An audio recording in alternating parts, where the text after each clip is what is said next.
the benefit of the whole community. Within nature itself, unity exists right here within each of us. So when people say it will never happen, it already has.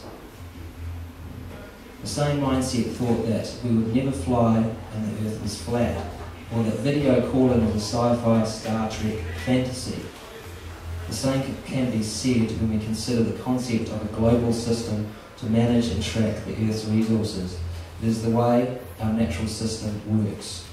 The technology already exists, it's simply a case of scaling it out. The common misconception of this concept is the idea of a centralised system. We have visions of a tyrannical technological dictatorship that will take over the world and destroy humanity, a Terminator complex we call it, and Hollywood is the #1 driver of this conditioning, to make people fear any alternative social arrangement that threatens the current power structure.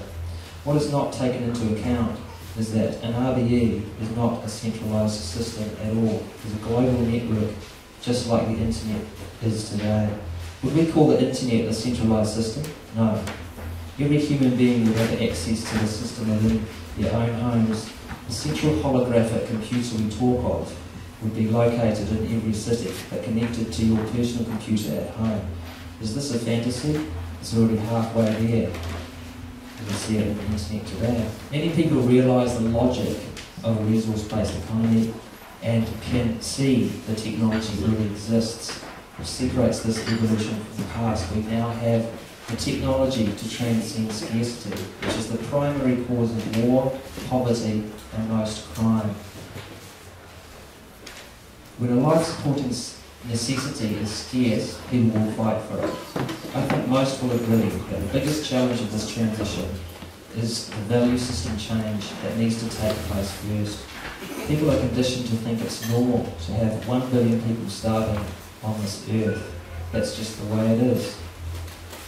Yet never in our entire history are so many people being killed by man-made problems created by man that can be fixed by man.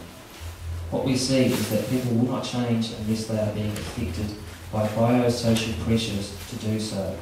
The collapse of our economy is just that. As the price of oil climbs, it affects the price of everything else. Oil is the foundation of our economy. On top of this, we have technological unemployment. Almost all products made today are made by machines. Where does this leave later for income? On top of that, we have a system that builds products designed to break down products for the dump, so we can sell yet more products, regardless of actual human necessity, just to maintain a competitive edge in the marketplace. Factor that times 6 billion people, and it becomes clear how much waste is being produced. In a world that can now provide a high standard of living for all people through efficiency, powered by clean renewable energy without the need for human labour, but hasn't enough bits of paper or zeros and ones in the bank account to pay for it, what are we doing?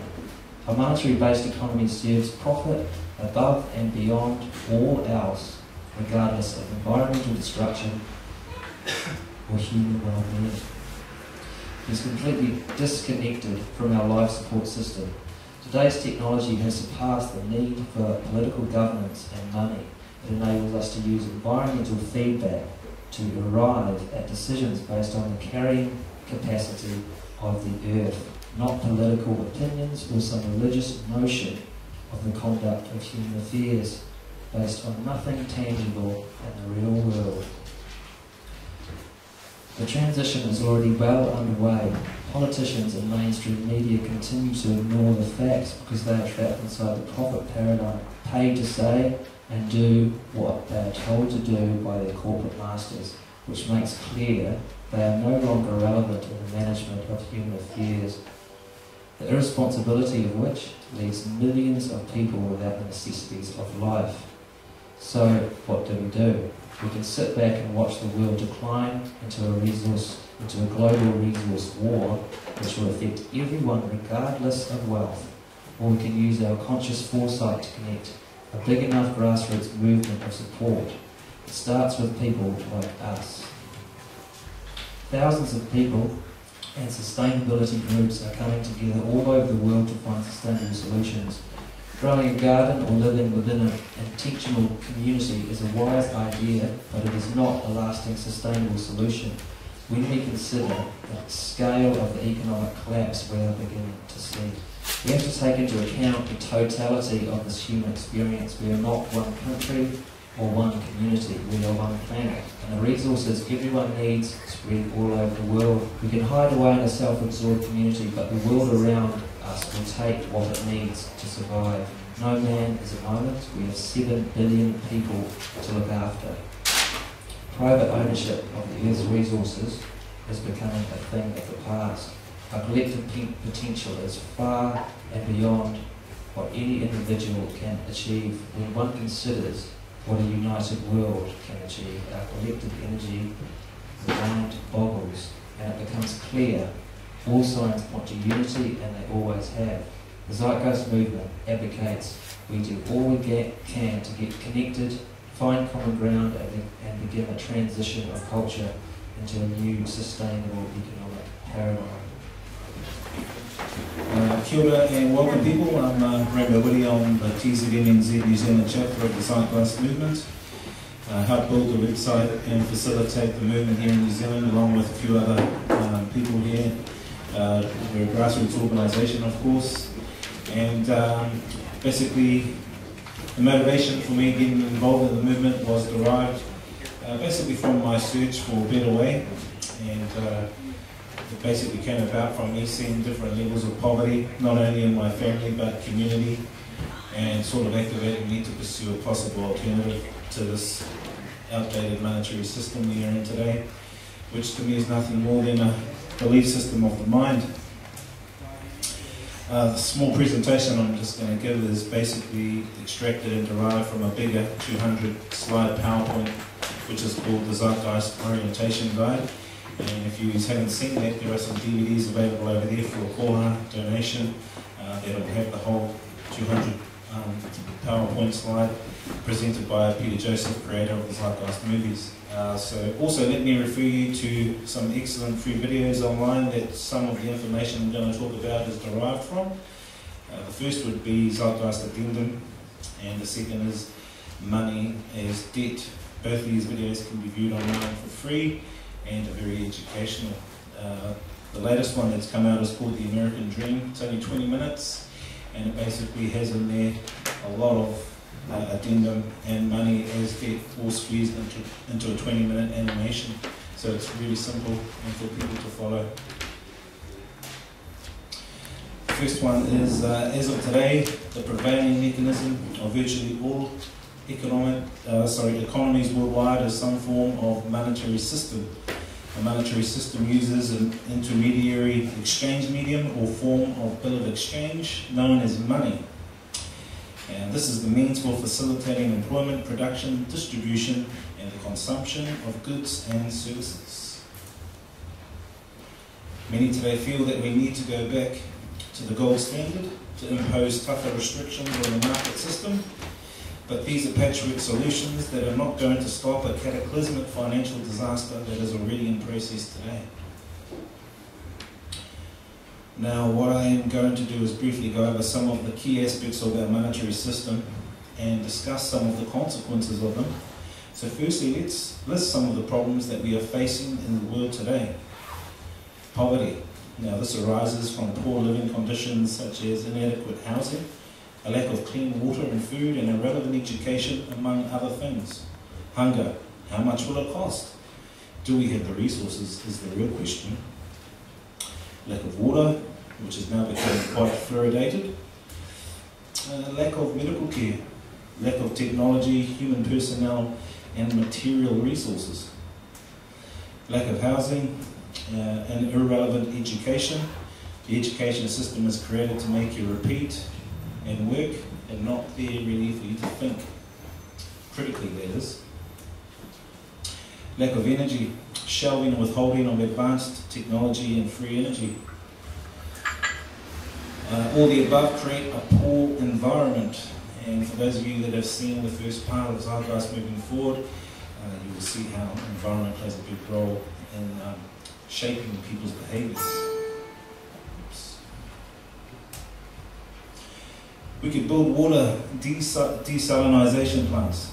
If we run out of arable land, we could build self-sustaining hydroponic farm systems that are housed in skyscrapers. If we even needed to do that, the problem isn't that we don't have the solutions, we know how to do it and we have the resources. The problem is that we don't have the money to build it, or a financier to invest in it, because there is no way to make a profit on that investment. A monetary system's foremost motivating principle is profit. All players in the game must, in order to survive, seek out a strategy to acquire income. A wage earner seeks out the best possible pay he can get for his services, while the employer, who is the owner-producer, seeks to constantly reduce costs in order to maximize profit. This sets up an us versus them mentality. This is the dominant mentality in a monetary system, and those who are in positions of great wealth, material success, are often the most ruthless. This competitive mentality extends into all facets of society, and to a large degree the world you see around you, full of corruption, inequality and distortion, is a result of this pursuit. While many people who favour the profit system will talk endlessly about their ethical standards in regard to their practices, history has shown that profit interest almost always comes before human concern. A simple glance at the health industry will indicate that profit-based incentive is actually detrimental, for the true incentive is not to cure the population of disease, but merely to exact wealth from it in a way possible ongoing treatment. Profit is actually a false incentive.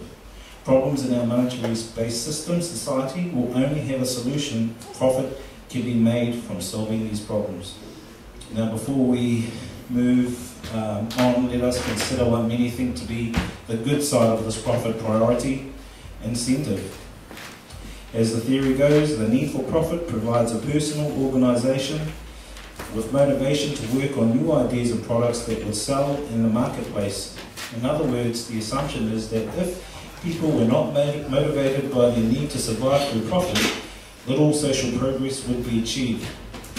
However, the most powerful contributions to society did not come from corporations seeking profit. Louis Pasteur, Charles Darwin, the Wright brothers, Albert Einstein and Isaac Newton did not make their massive contributions to society because of material self-interest. They did it for the betterment of humanity. In monetary economics, the notion of supply and demand is a well-known construct, simply denoting that the more there is of something, the less it is worth in respect to itself.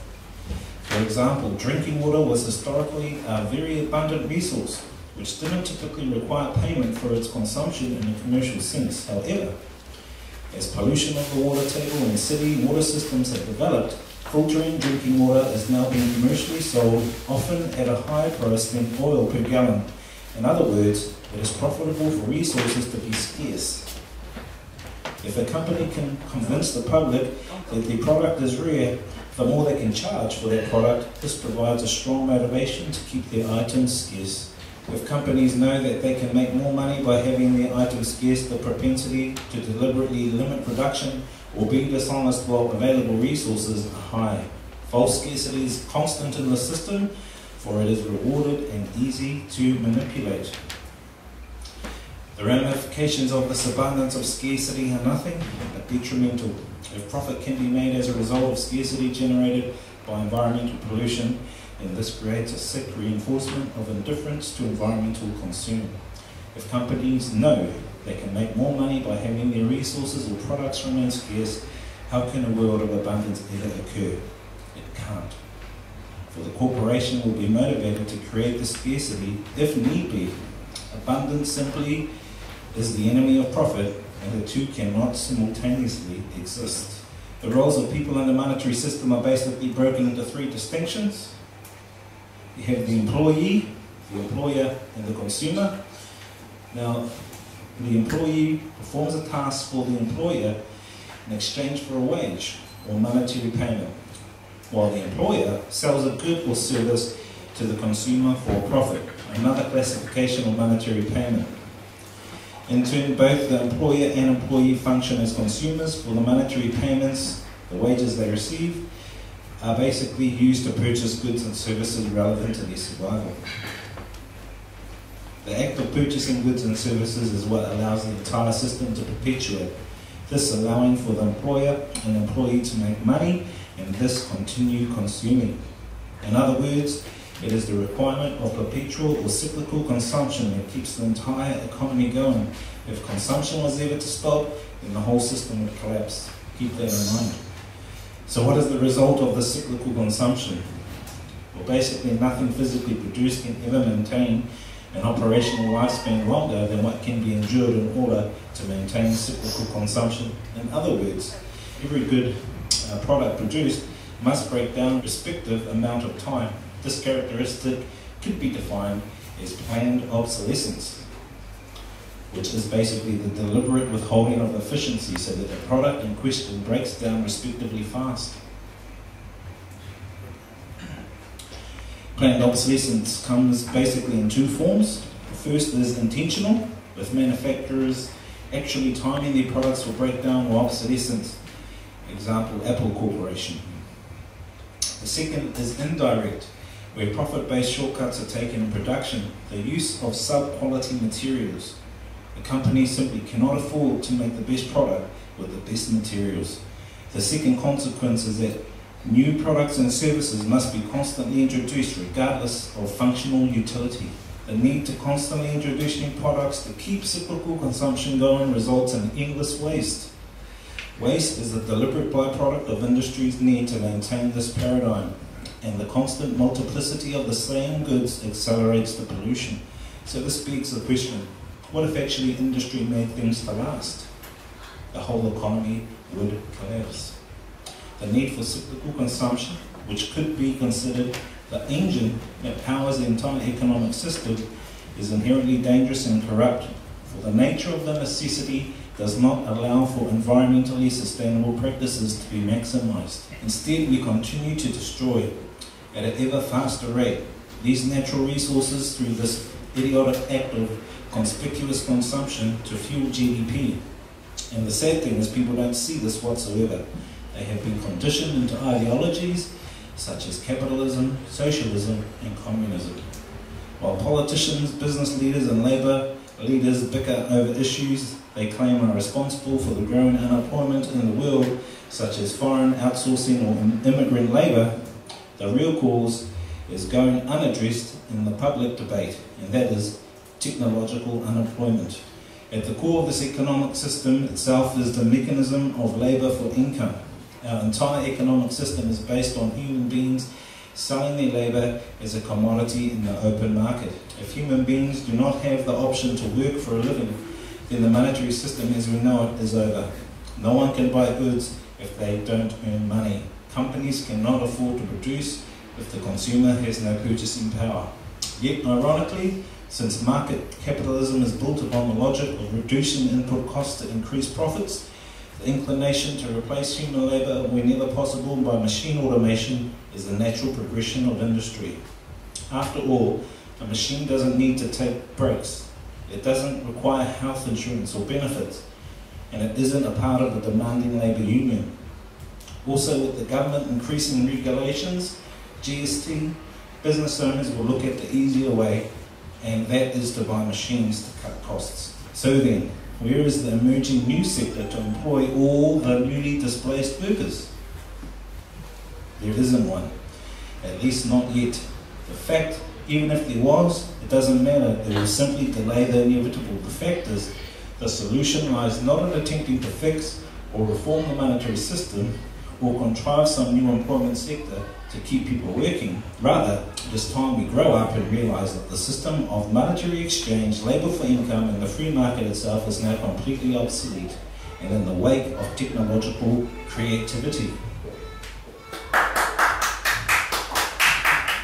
Sorry, I'll just stop that. Yeah. Technological unemployment is the nail in the coffin. If people do not have jobs, they cannot support the economy by purchasing anything. This reality is the final proof that our current system is now out of date, and if we want to deter riots in the streets and poverty on a scale never seen before, we are going to have to revise our traditionalized notions about how society functions at the fundamental level. The solution lies not in attempting to fix the issues that have emerged, but rather it is time we transcend the system in its entirety. We require a new social system that is updated to present-day knowledge and modern methods for a resource-based economy. In the words of Jacques Fresco, we call for a straightforward redesign of our culture, which the old age inadequacies of war, poverty, hunger, debt, and unnecessary human suffering are viewed not only as avoidable but also as totally unacceptable. Anything less simply results in a continuation of the same catalogue of problems inherent in the present system. I'm going to leave you with a short video clip called Designing the Future, which details some of the designs and processes of the Venus Project, a resource-based economy. Thank you.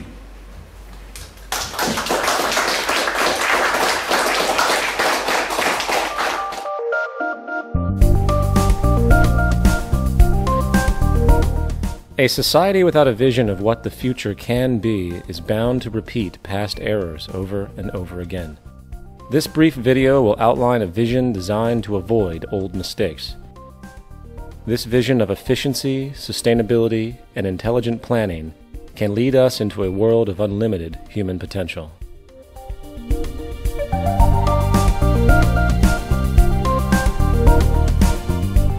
This vision could be a showcase of what the world can be in our cybernated age. Science and technology could be used for human betterment and the restoration and protection of the environment, serving as an example of the intelligent application of the systems approach.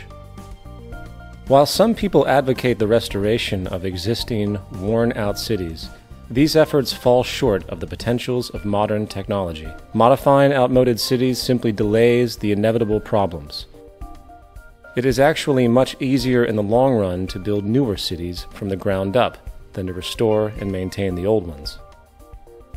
A total city system approach requires overall planning to attain a higher standard of living for the occupants. The circular arrangement efficiently permits the most sophisticated use of available resources and construction techniques, with a minimum expenditure of energy.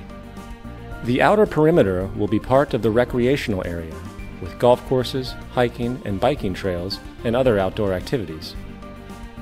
Inside this area, a waterway surrounds the agricultural belt, with indoor and outdoor agriculture. Continuing toward the city center, 8 green sectors provide clean, renewable sources of energy, using wind, solar, and heat concentrators. The residential district would include unique landscaping, lakes, and winding streams.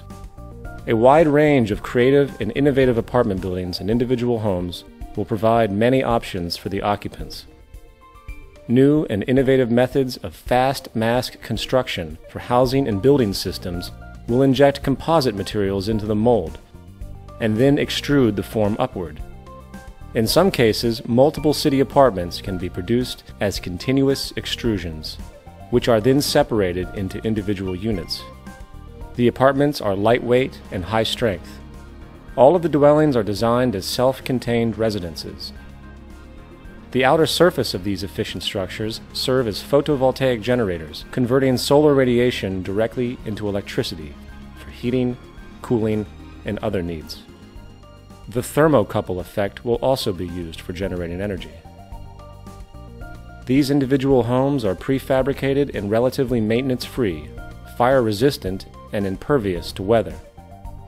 With this type of construction, there would be minimal damage from floods, earthquakes, and hurricanes. Their thin shell construction can be mass-produced efficiently with little environmental restriction. Adjacent to the residential district are the planning, science, and research centers. The 8 domes surrounding the central dome house the art, music, exhibition, entertainment, and conference centers. The central dome houses schools, healthcare, access centers, communications networking.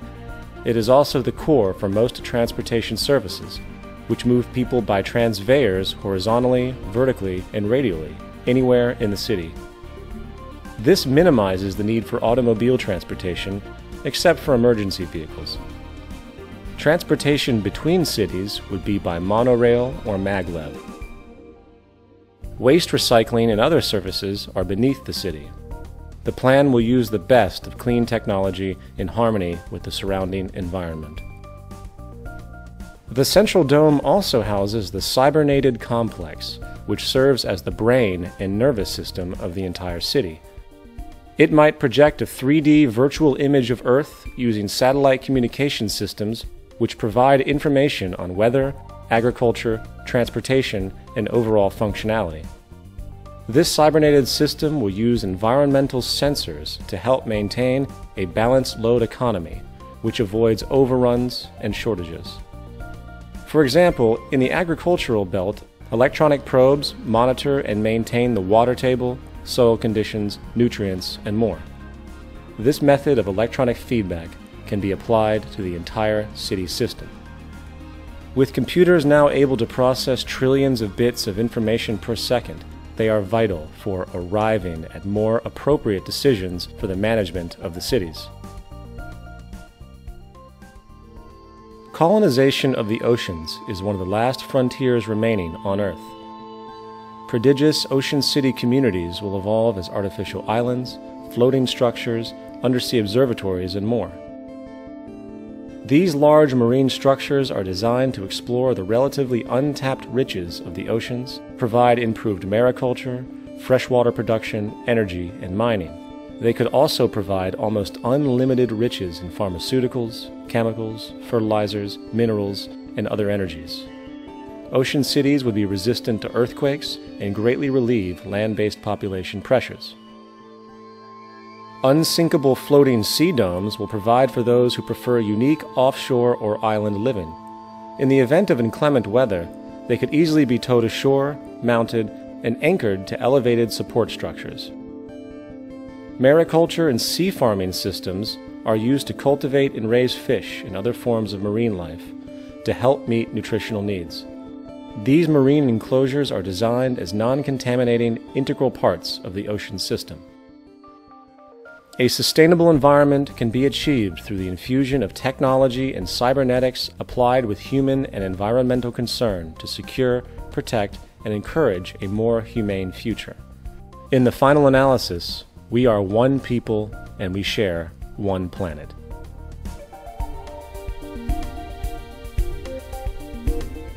Q&A session for you guys. If we have any questions.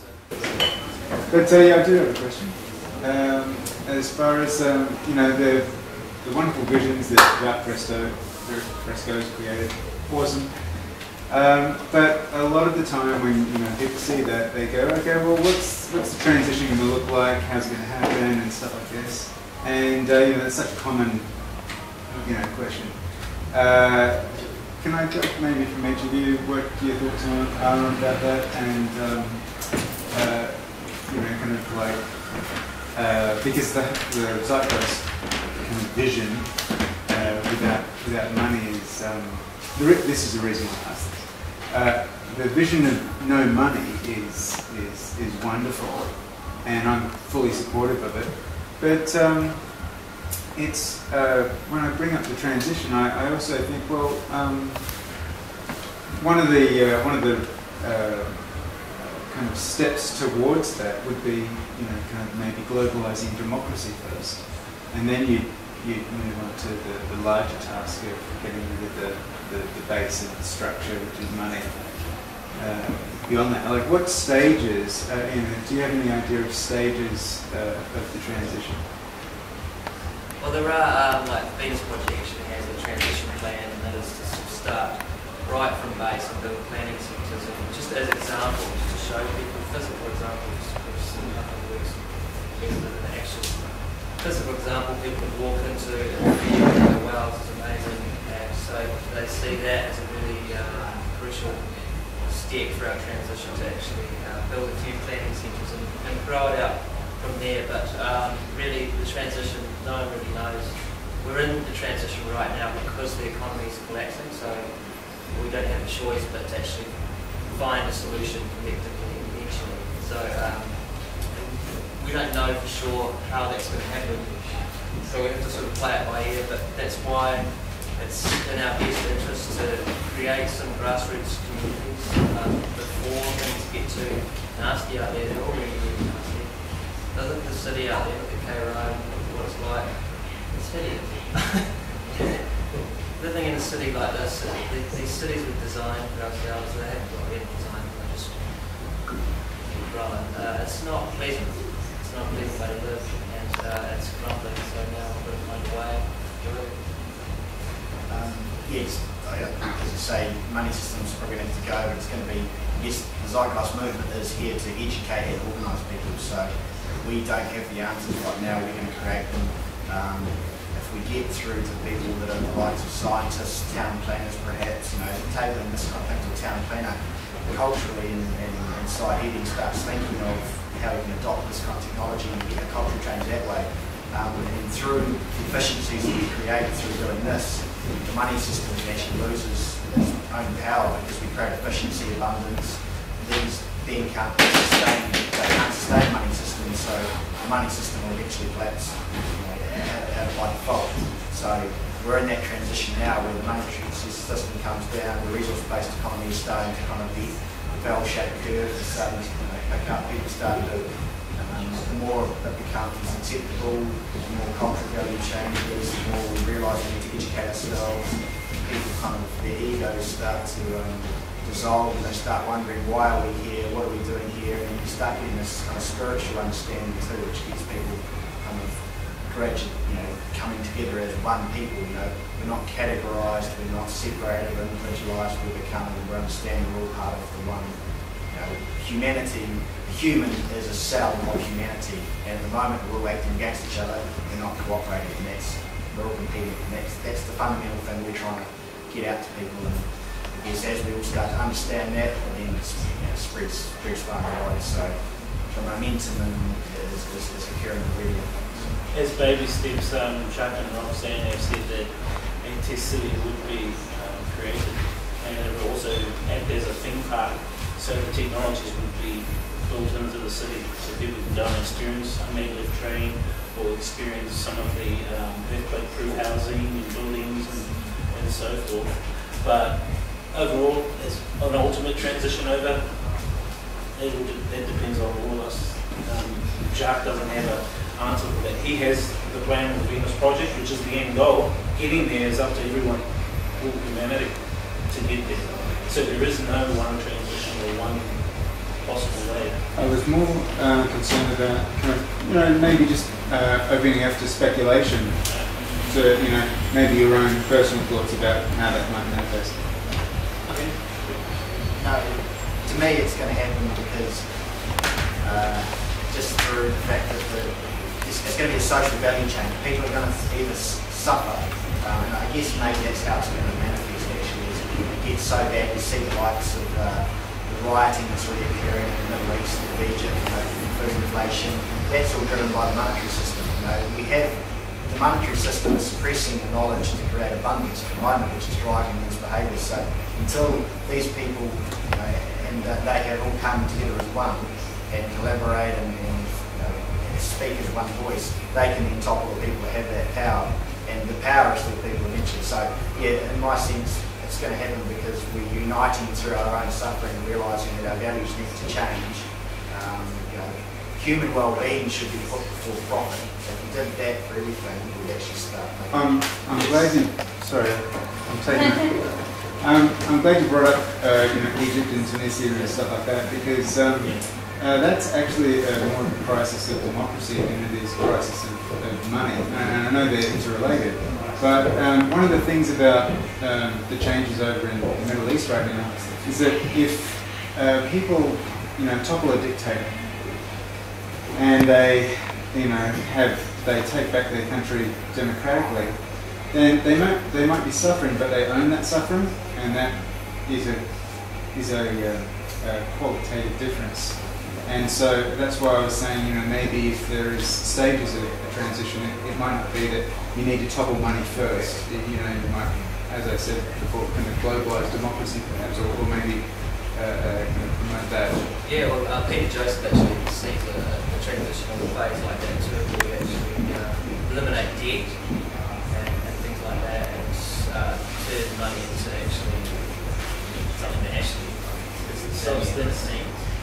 And eventually we'll realise that, well, this is just a bit of paper, we've got to such a point of cooperation, we don't need this piece of paper to decide decisions anymore.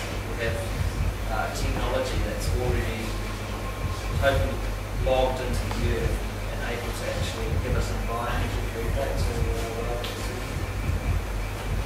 So it's various transitional forms and concepts and stuff. But the obvious thing is that people need to get together now and just so we have that community of support. You're going to see spurts of what Libya and Egypt are going through across the whole world in the next few weeks, months maybe. And at the end of the day, it's not about really taking out the leaders, because sooner or later they're going to be replaced and the same behaviours are going to be created. This is why we go back to environment. We need to change the environment, we need to change the system as a whole, because that's the root cause. Taking leaders out are just like killing ants that are going under a fridge, and you're going to keep on killing them until you remove the food from under the fridge. History showed that whenever a dictator gets replaced, one way or another, the US will find a way in, and then there'll be another dictator there, and he's actually working for a corporation. One thing that also stands out for me, if we go back to what Oneness was saying, is at the end of the day, it's, in terms of the first transition, it's about consciousness, it's about conscious change. And once you hit conscious change, then in actual fact everything else will fall into place. Yeah, and so it is about getting back to, okay, we are human, or actually we are spirits having a human experience. And it's about going back to, okay, well, who are we fundamentally? And once that, this is just my own belief, in terms of everything else will fall into place. You're not going to see a massive monetary system will fall in spurts. You'll see democracy rise, but I mean things like meritocracy, where we get things from we're seen in society by the good that we contribute, rather than how much money we've got to fly a banner and get voted for, and the opinion is voted in more than fact. So these kind of things you'll see a real it's a value change and a cultural consciousness change. How do we frame it? This is going to be humanity kind of uniting.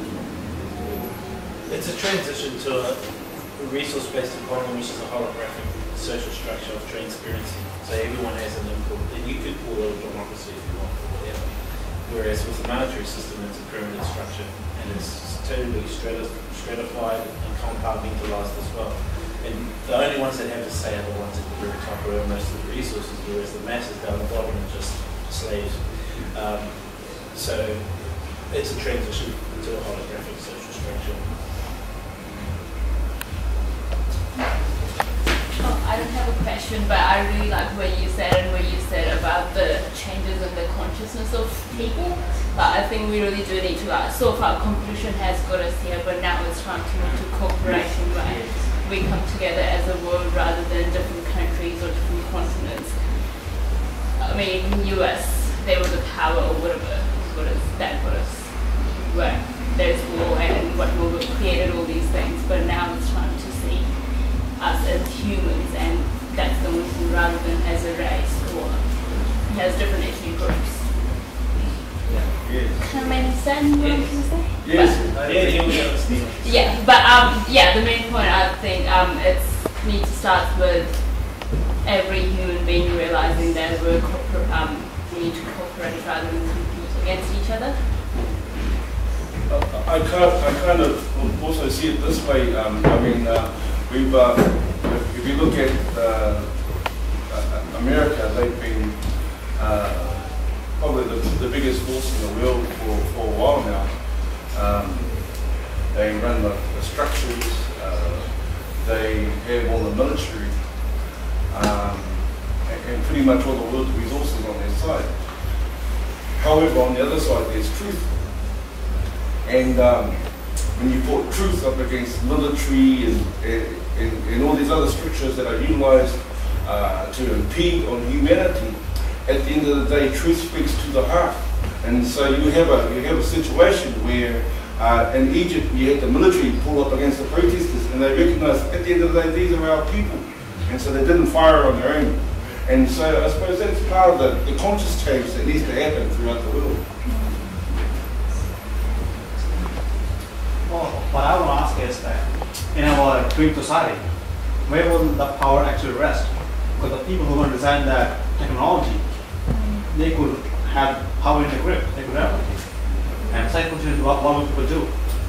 No, well, as you pointed out, it's a holographic system, totally transparent. Everybody can see from their home what's going on. The system is latched in with itself. There's no central hub sitting in one place on the web at all. It's just a web like the internet is. I think what it is, this is going to probably sound a bit lengthy, but basically all resources come heritage to people. You have access to resources. So if you wanted to go get a vehicle, you go to a vehicle, sit down and get what vehicle you need. Because there's no money in the system, you can't take 10 vehicles and sell them because there's no motive to sell them. You go to a food centre, you get what food you need. So your basic necessities of life are taken care of, and that basically frees your time up because work and jobs are going to be automated by machines in the future. And so you can now do your passions, and that can be new incentives such as exploring, inventing, creating, designing, that sort of thing. And so if people want to control the society in the future, what motive would make them want to control society when they have access to all the resources, but only to getting themselves in the long run? The other thing to note is that it's going to be a participatory system, so because people don't work, they will participate. You may have skills in computers, you might want to participate and help someone invent something.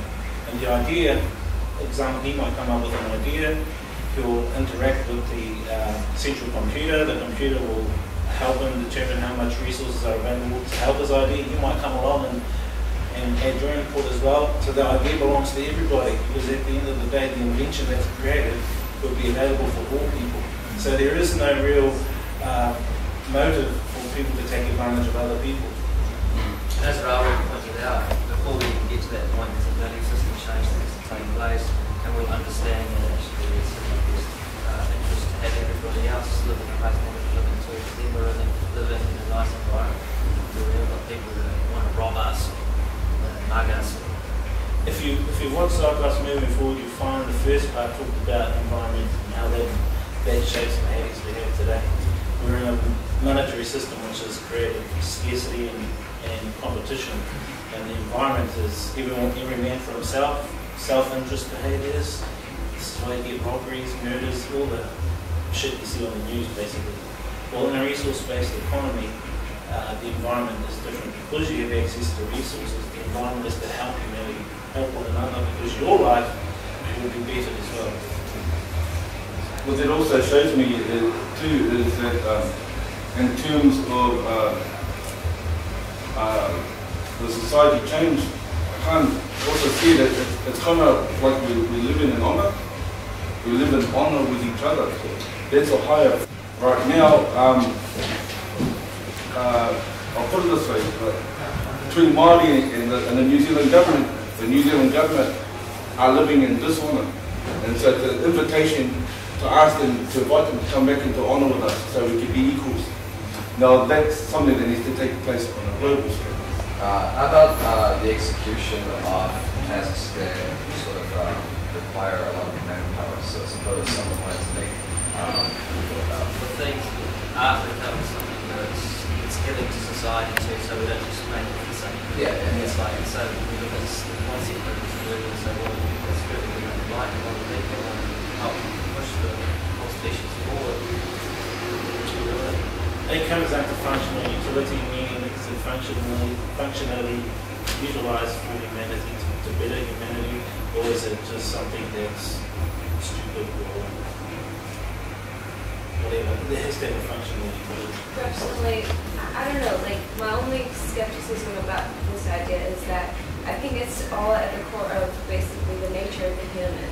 Like Like basically at the moment we want to do this is because we are realizing after being crap and destroying our planet, we all of a sudden want to be good.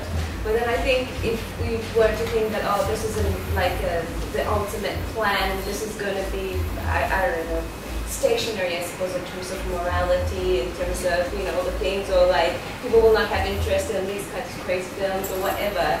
To say that, I don't know if that would be, as for the human nature, no matter how much you educate the human, I don't know if that would, I don't know, satisfy the human, I suppose, after a period of time. And people will find different ways to differentiate from the other, or, you know, like, well, we want to hide the ego or like get rid of it. I don't think it's, I don't know if it's possible. Like, ultimately, I think people will find another innovative way to change the society or do something, or they will be, you know, like, I just don't know if it, like, I don't know.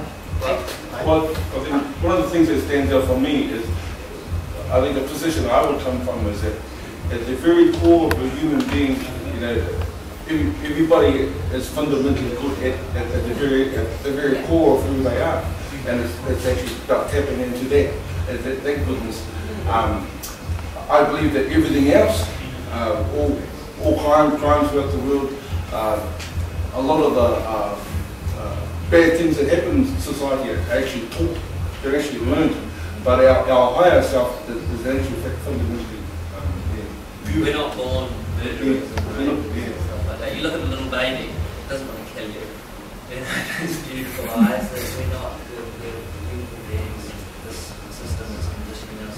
It's an environment, it shapes, like I think the environment shapes who you are, your behaviors.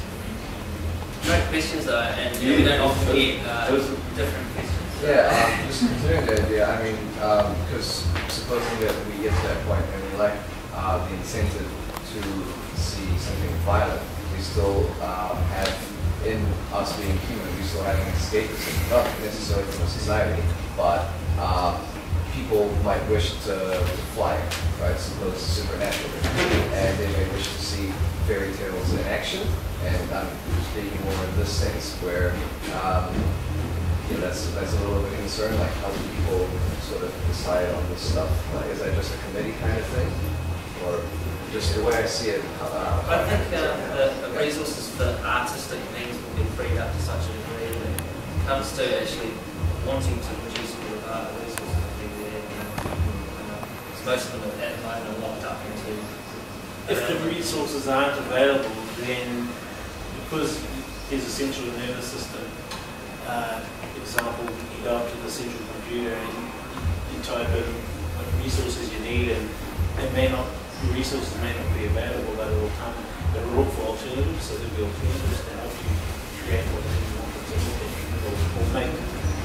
Because it sort of gets done for lower budget things when it comes to animations and comics. You have old shows that get extinct, and so you have old comic strips from newspapers, and you might have some people who are fans of these, and they sort of study the source material and then try to reproduce it, and so you have a sort of revival of this that's solely from the input from the supporting sort of fan base, if you will. It's going to be a value system, I guess, that kind of a lot of those things practically fall away. They'll be seen as, I guess, when you start to, when the dawn of truth arises and the human being is fulfilled, which you've got, we lose one. What happens when the truth of dawn arises when the human being is fulfilled? We lose one more person. We lose a nuisance to the world. The world loses a person to be a nuisance, because that nuisance has, because when the truth arises in someone, they stop becoming a nuisance and a parasite in the system. They start effectively giving and receiving and realising that society is actually, the more you give, the more you're going to receive. So it's going to totally change the way we're thinking. Remember, all taking. When you realise that you give, you get a lot more benefit out of that collaboration. So yeah, I can see it's going to be a value system thing. As you shift, you know, perhaps have different pursuits in life. You're going to, instead of looking at cartoons, you're perhaps going to lift yourself and realise philosophy is going to be a better pursuit. Or so you're not going to have some of these. I mean, it still is an interest. Similarly with the blood abuse in the war, that is, I guess, at the moment, and if it leads in terms of media and things, that's around fascination with the human spirit, kind of realising that's not us, that's not normal, and they're fascinated. And I guess inside, as Rowley says, we're good people, and it's the horror that we're interested in because it's so foreign to us naturally. But then, because it's obviously fascinating to us, we buy the paper, the profit is compounded, people profit from it, it just goes in the wrong cycle. So until we get a value system realising that we shouldn't be reading that material, we should move to better media or information, that's when you get a shift in actually value change. And people are free to do what they want as long as they're not abusing others. Creatively, it's a creative direction. It's like for a lot of people, like just across all genres, but just horror comes to mind just because of its nature, because it is more graphic and violent. For a lot of people, it's to sort of come to terms with, you know, possibilities that there are. So supposing someone gets hit by a train in front of you, you know, people, a lot of people who like horror like to watch that so that they sort of are able to deal with the idea better, because even if there aren't any movies or any stories about someone dying, any mother out there may still have the paranoia of a hot dropping on the child's head and the child dying or something, and there is that sort of morbid curiosity. I guess just to acknowledge that your perception and your belief about people going to watch a movie is based on your environment and your perception of things. Okay, so not everyone's going to want to go watch a movie to accept that. That's, I guess I'm just trying to make you understand. It's your perception of people seeing it. So just probably don't judge or make an opinion on things. Just sit back and kind of get a bit of keep balance, right? And I think more and more people will become more connected to things like that. So when they see it, it's so horrific that you don't watch that sort of thing because we're being more humane. Actually, I don't know about that because I think it could have a reverse effect, and then it's like the society when everything is transparent. I think what's gonna, when it indicates to me is that there's going to be a huge censorship thing going on, and there's going to be a limit of maybe creative expression. I mean, the artists or whoever, they're going to do stuff. I mean, their morals and values are going to be based on what the society preaches, as you're saying. But I'm not sure about how, like, say you make something that could be totally out there for that society that is so idealistic, that is so good. There's no control on anybody's creativity at all in a direction like this. Everybody's free to do what they want, but when a value system like this takes place, people won't be interested in what they're interested in right now. There's a whole new field of opportunities will open up. We're trying to speculate, and you'll use it from your environment currently you can't see because we're not there yet on the perception. So when we get there, I think you might realise that, hey, things are going to be a lot different, and you're not going to get these abhorrent kind of people interested in this kind of thing. You're going to get a change. So it's like there's no control on people. People can make anything they want, but people's interest won't be there. Like at the moment, there's all this interest on war and stuff like that, but there's not really much interest on real information like this. So it's not really out there on television and stuff like that. There's no money in it, so we're not seeing it. I think you had actually a really interesting point. I think you need to watch the first part of Moving Forward. That really kind of explains. So it has a lot of scientific experiments on how our behaviour is formed. But I've been reading about Amazonians today, and this kind of provokes the question. Actually, they had a good thing going on. There was a good thing going on, and then it all kind of slowly all went wrong. A lot of war, and we did progress to here from there. That did happen. It just threw up a question I didn't have before. Yeah. It also, this young man was saying that it also brought up some points about the Venus Project. One of the things that really stands out for me is that we have a lot of car accidents on the road, but however the technology that is available right now could actually stop every single car accident from happening, from scanners to adhesives into the road, There's so many things that they could do right now. But when they start to put a profit margin on it, it's actually more profitable for them to have people have accidents.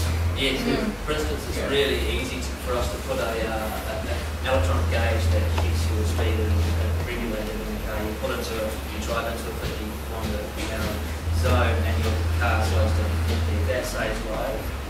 Ticketing people with money a fine, that doesn't save lives, it doesn't stop anyone from speeding or keep speeding. But we have the technology to actually save lives. For certain people making a lot of money. One more question. You mentioned the term holographic a few times in regards to the system approach. Can you just expand on that for a second? Holographic means it falls into the lines of transparency. So everyone will have a participatory involvement in the social structure itself by contributing their ideas if they want to the system, by implementing it. Jack and Roxanne got this Venus project system right here. It's a start point, but it's not. It may not be what humanity actually goes to. There may be something better that will come along. And so what I'm saying is that holographic means that it's put into place by everybody, and everyone will participate in bringing it into place. The system we're currently in has been put into place through a pyramid structure and secrecy by the very few who sit at the top. And they still perpetuate the secrecy which goes on and on and on. So that's the difference. If you look at a pyramid, it has a point and a start point, you can see where it ends, but envisage like a spider web or a snowflake or something. Where's it start? You look at that thing on the wall. Where does the point of the society start? There's no one controlling point, so it all interrelates, it correlates, we're all kind of interconnected. So it's not holographic, I guess, as you can look at it from any which way. You can go to any single point, and any single point will be able to tell you what the other point's doing, because any single point can interconnect it. So as opposed to the information kind of going up and getting a higher point. So that's What is your timetable to achieve this? Because, in terms of a timetable, all plans have to have some sort of vision. What you want to achieve this in 20 years or 50 years.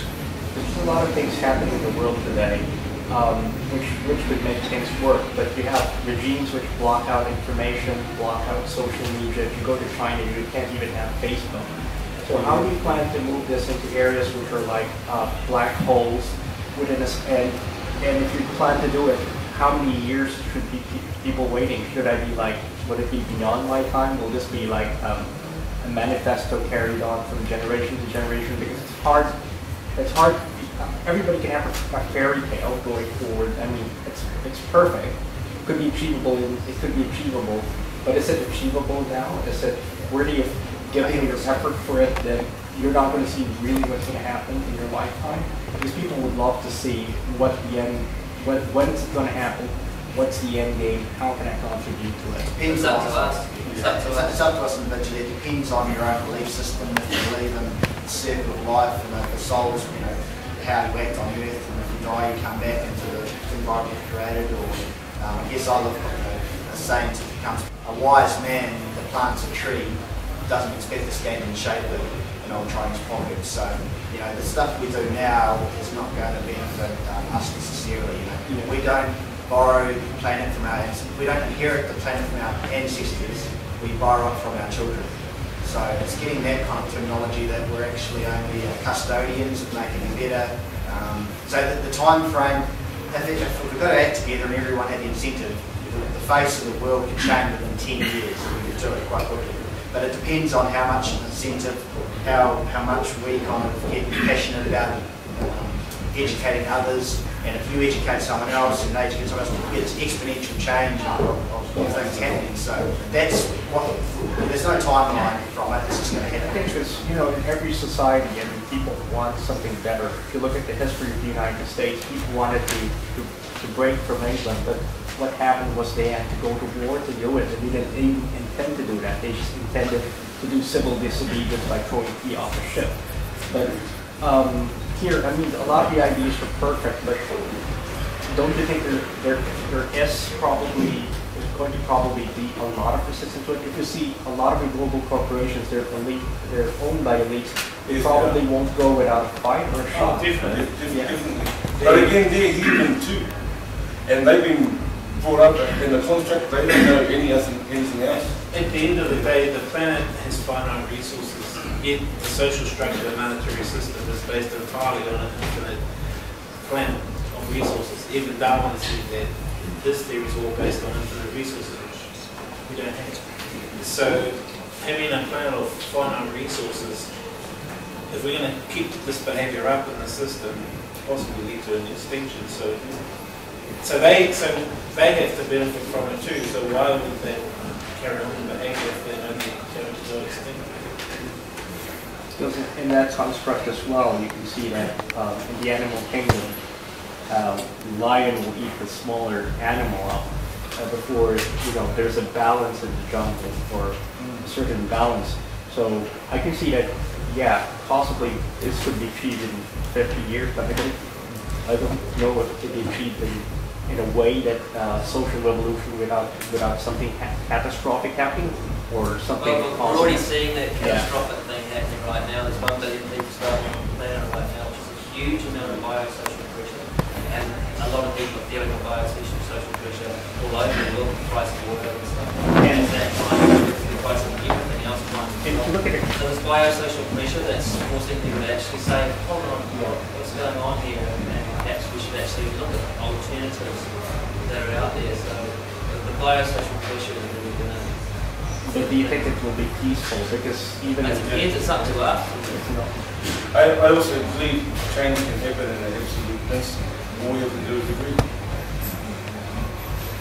It can be peaceful if we have enough people, enough of a network of support out there. This is why the Zeitgeist Movement set up, and we aren't fully in a lot of the countries, as you say, China and so forth, but we're slowly getting there.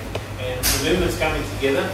Now we're nearly hitting the 1 million membership mark, and some members are even talking about going into China and just setting up meetings, educating the movement, just getting the awareness out as much as they can. And this is what we're trying to do, is just get the awareness out on a grassroots level.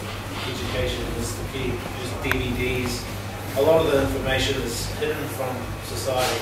You're only given what you're supposed to see. Given information that will help you think critically. So this is where the movement comes in. And do you forecast 100% of the planet to fall into place, or like this is going to work for 20% of the planet and 30% polarized on a capitalist system? More than likely it'll be a transition of a few countries at first.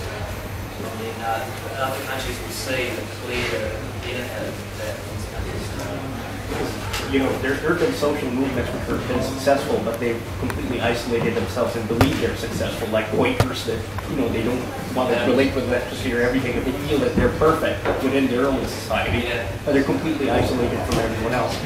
Will that be the case for this movement? Will they be able to spring out and be able to get all grassroots across all continents, given that people have different social beliefs and structures? I mean, this Africa and China movement is really not in at the moment. There are members who are out there who are looking at moving into those countries and trying to get us out there. So the more that the movement, people that want to advocate this vision, can get out on a grassroots level and do some what I term movement term social therapy, engaging the public, getting the awareness out and sharing these ideas with the people, the more people will actually start creating new values. Given the social construct, how long do you think it will take to bear some fruit, and which countries do you think will fall first into that social construct work? Like give or take New Zealand or Australia, would that happen anytime soon? Greece. Greece has had a bit of an economic collapse, and the Zeitgeist Movement there has been huge. Zeitgeist moving forward, they had about 3,000 people come and see the movie there. Working with biosocial pressure was heavy. People are interested in Greece as one example of it. Time doesn't really matter. It's a human construct. So if you're worrying about the future, you're not going to present. So the only time we have is now, and it's only what we're doing now with our actions that are going to drive what happens in the future and that's it. So yeah, we could say to you 20 years it's going to be there, but it doesn't really matter. That might be 10, it might be 50. So trying to put a time limit on things is going to restrict you as well. So basically it's just got to be focusing on the now, focusing on yourself, and then you'll actually get it. And that then creates your own motivation to act or in the way that you see fit. You're becoming someone, you're being someone. You can't have an experience or have love, you have to be loved. So it's all that kind of understanding that you have to think of it now. I also want to support what Oneness is saying in terms of time. You're hearing about this concept now, but the history of this concept goes all the way back to the 1930s. This is when Jacques Fresco first started coming out with this concept and was talking the first time. I mean, he was a friend of Albert Einstein.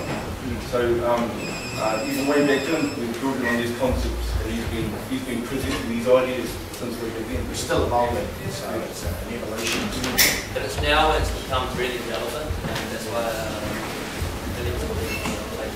So yeah, given that it has a little momentum, how does an individual make it work? Because a lot of people like, if I have my retirement pay in like a couple of houses, if I did own a couple of houses, what would motivate me to surrender my landed holdings and everything else? I own a mine. If I own a mine or something, how would I?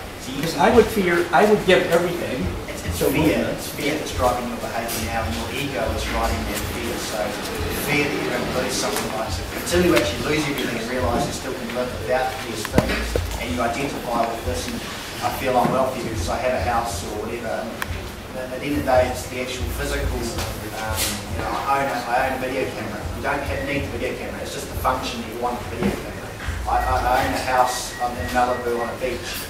It's not the ownership that's the issue, it's the fact we want to go to the house in Malibu. So if we could all allow ourselves, on a basis that it's a functional utility.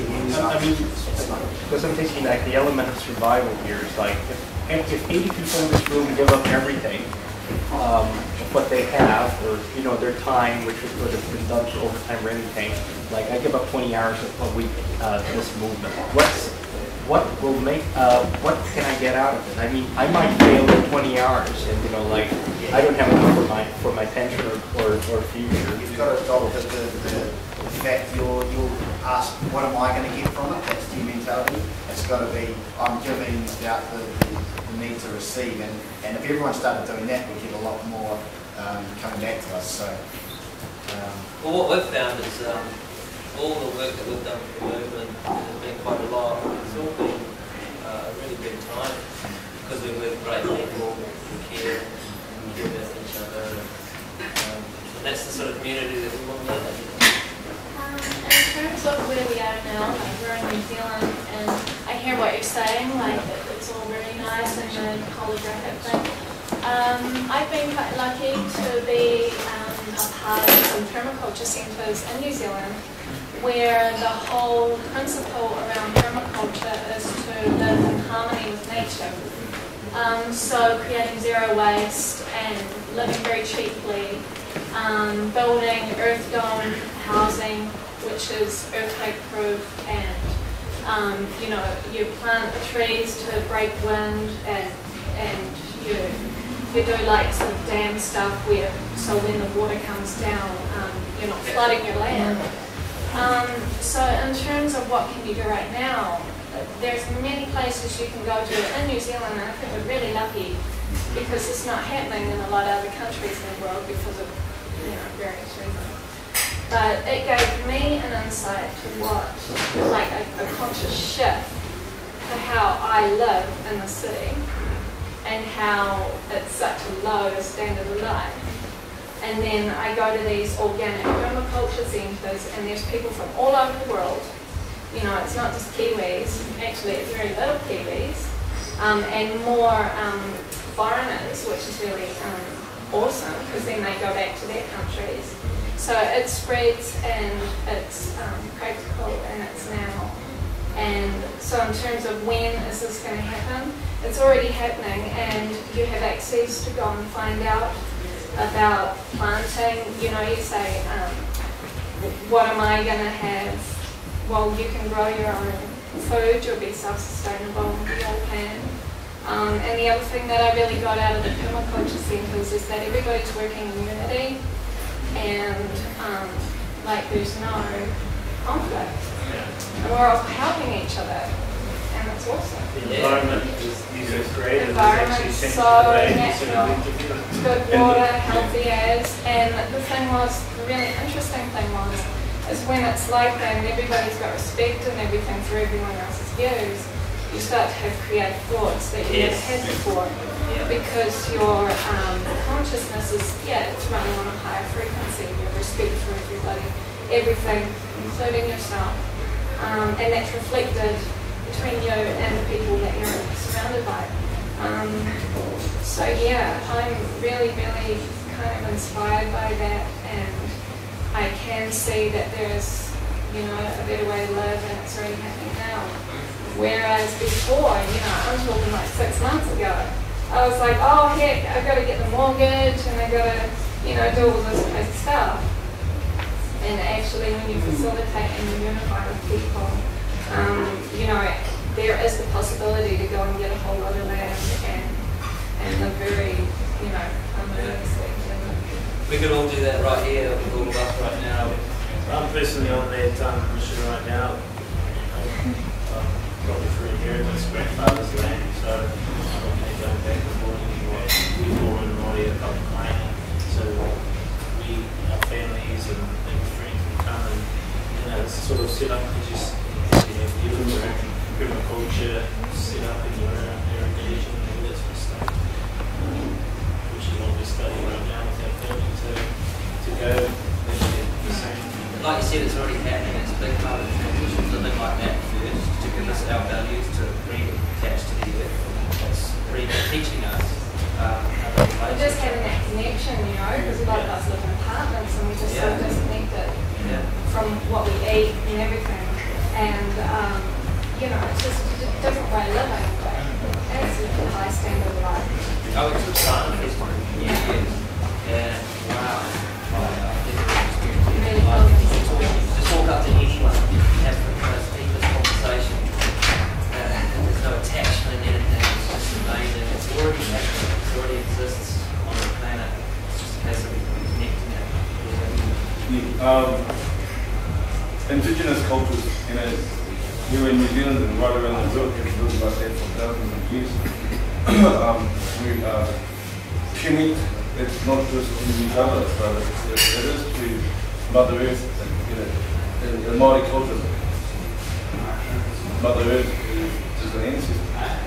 And so when you're interacting with Mother Earth in that way, you're treated with a lot more respect than if Mother Earth were a commodity.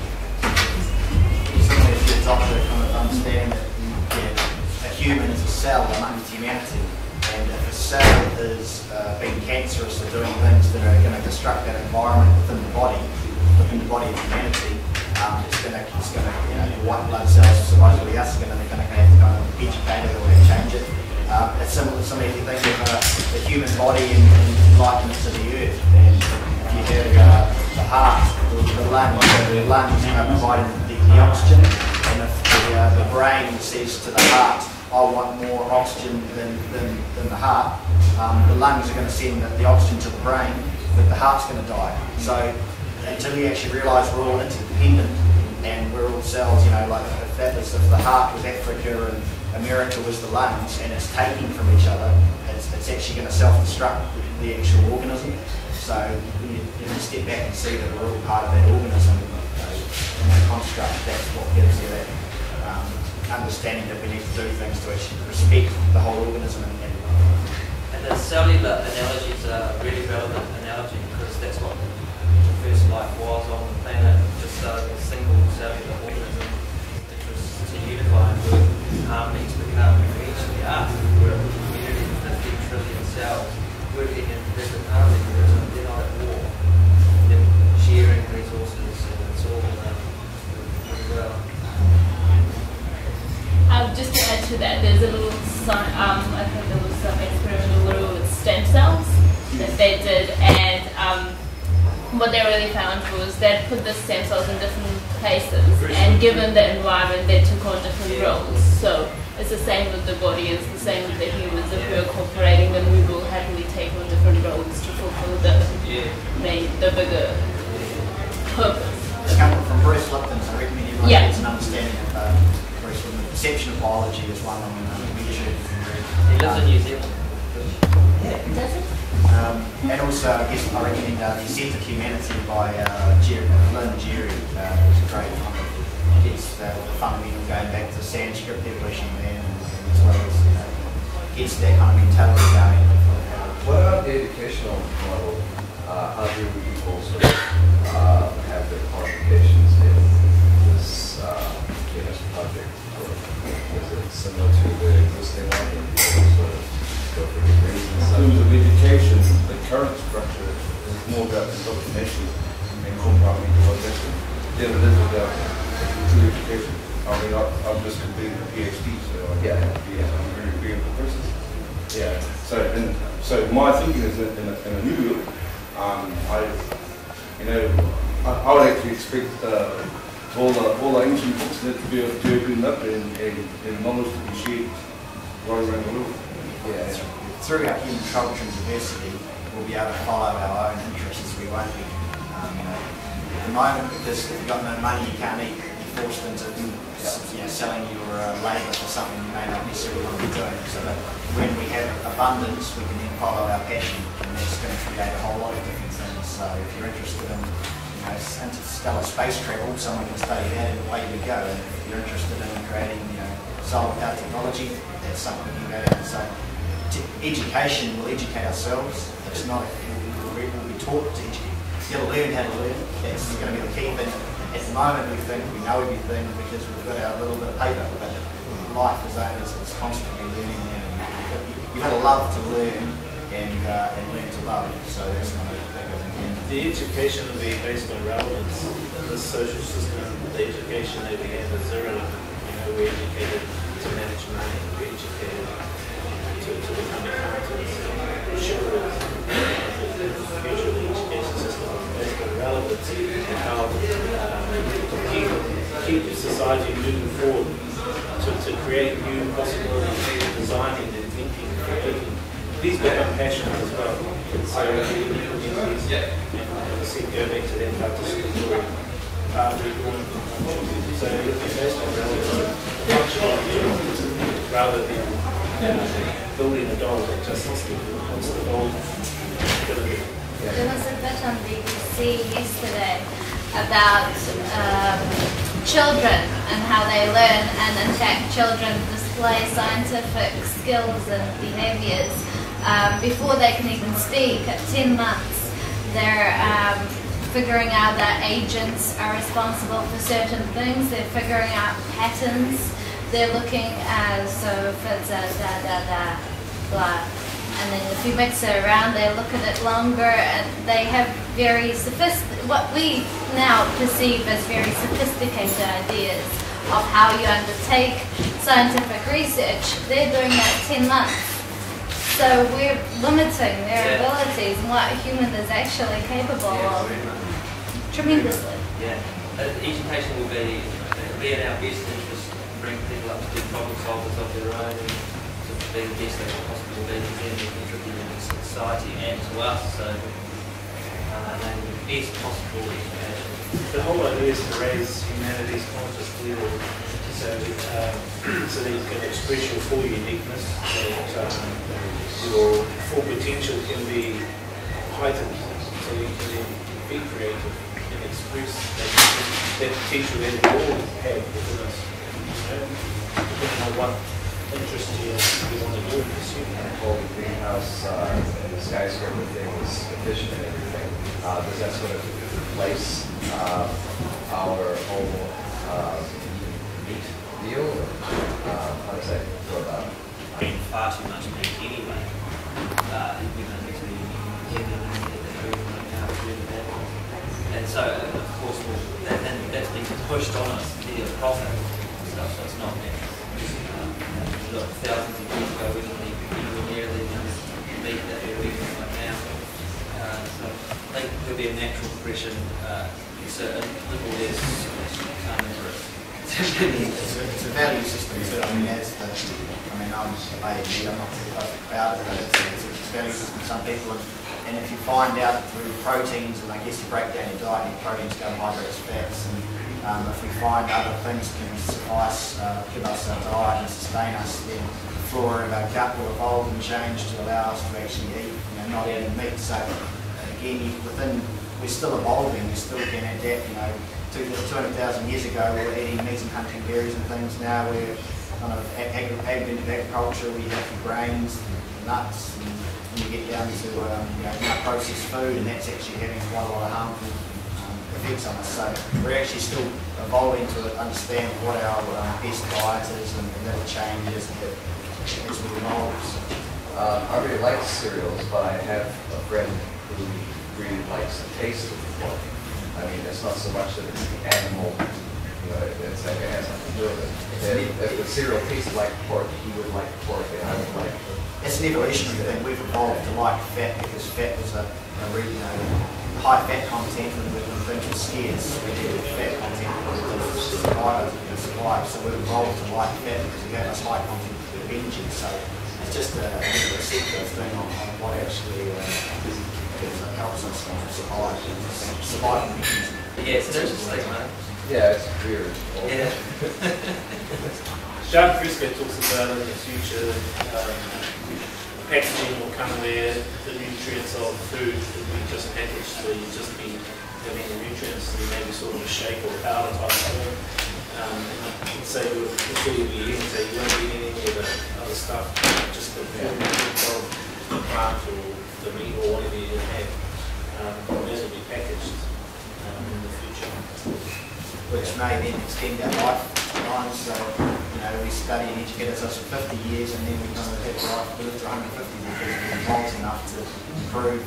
We're all mechanical at the end of the day, and if you can improve our life in the cell and not let it break down, who knows how long we can extend our lives for. So, again, there's no actual answers or endpoints. We're just constantly kind of changing. So, I was just fascinated by the religion behind this movement. Like I love Zeitgeist, I love the movie, I love many aspects of it, but I'm a Christian and I feel that in some ways it is imposing a new religion on the world. So there's something behind it. It's a kind of like a value system that is different to what I believe, like slightly different. There's a lot of it that fits perfectly, but it's just. If everyone lived like a Christian, the world would be a different place. There's not the fact that Christianity, I guess, potentially you take responsibility and put it outside on someone that perhaps isn't prepared to live on the planet. We are here, we are God in ourselves, we can create a reality, we are creators. So you've got to kind of have that mentality that not really into religious debate, but it's a spiritual movement more than a religious movement. Because religion, you submit to someone else or something else, so you believe something's outside yourself. You're not God. Yeah. I also feel that those who are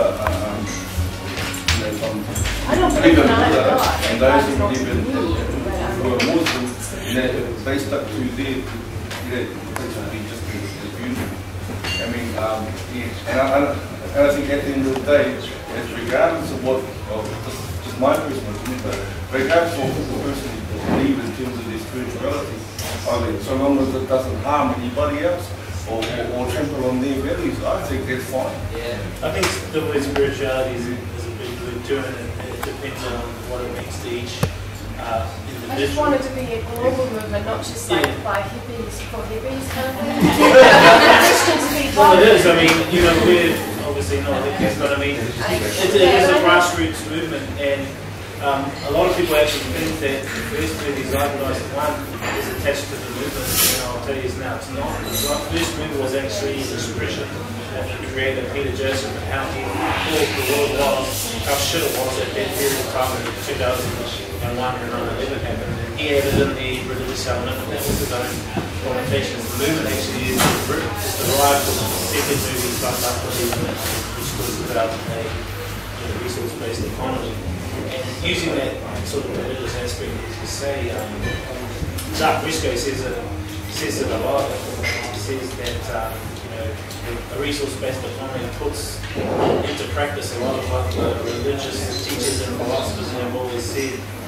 Jesus says that will be done on earth as it is in heaven. There's no banks in heaven. There's no money in heaven. There's no debt in heaven. Religion just became more of a personal thing. That it's kind of the movement has a spiritual kind of feel to it. But it also leaves room for you to hold the beliefs that you want to hold and to be in charge of that. I think where we're actually going is we all come from different worldviews. But however, when we come into shared space, what we're sharing are those things which are common. We're learning from each other.